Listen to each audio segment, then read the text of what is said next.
My focus on Russian information operations really stemmed from my time as the Undersecretary at the Department of Homeland Security in 2016, responsible for, among other things, securing our election infrastructure. And so when I got out of government in 2017, I thought to myself, okay, if I was Putin and I wanted to undermine democracy and trust in democratic institutions beyond elections, where would I go next? What other institution, like elections, is so dependent on public trust and confidence in the process to accord legitimacy to the outcome?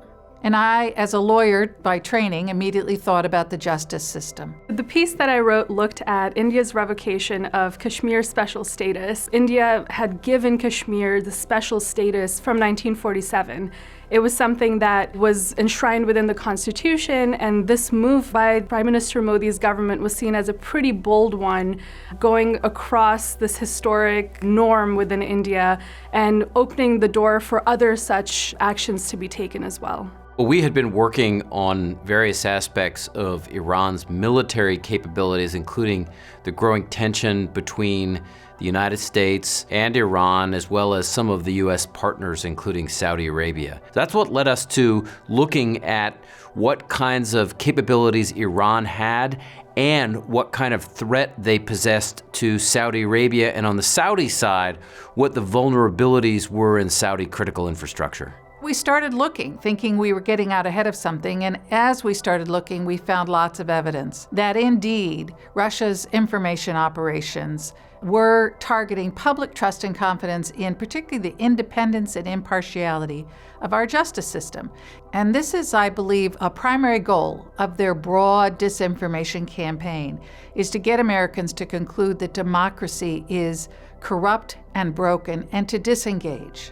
One of the biggest things that I was concerned about was, could this lead to potential heightening of already present Hindu-Muslim tensions within India? This spring, we see a significant rise in tensions between the Hindu and Muslim populations in India. Throughout the past few months, there have been violent riots and mob violence against Muslim businesses and mosques. And in particular, an area of concern is the fact that the police is seen as aiding and abetting some of this violence and not particularly coming to the assistance of folks that have been attacked, particularly if they are Muslim. So we published our report in early August of 2019, and it concluded that there was a serious threat that the Iranians posed to Saudi critical infrastructure, including oil facilities like Kurez and Abqaiq. And then a month later, in September of 2019, the Iranians struck Kurez and Abqaiq, some of the very same targets that we had identified on satellite imagery. The Iranians hit with land attack cruise missiles. Ultimately, what we're going to need to do is build public resilience against this kind of pernicious messaging. When it is as widespread as it is and as deeply enmeshed in our technology as it is, we are not going to eliminate it. So we have to help the public not be as susceptible to that pernicious messaging. And a big part of that we're working on is to renew civic education and civic engagement in this country.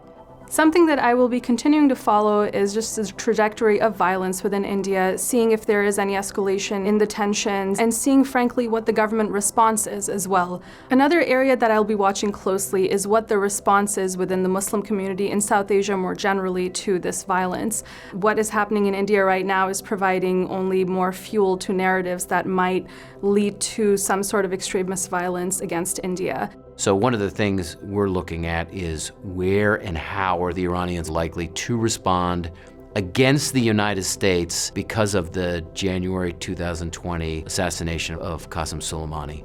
The Iranians did shoot some missiles at a U.S. base in Iraq, but for the most part, we assess that the Iranians have not really responded yet to the attack. So we are doing an assessment of vulnerabilities, likelihoods, and how the Iranians might conduct that attack.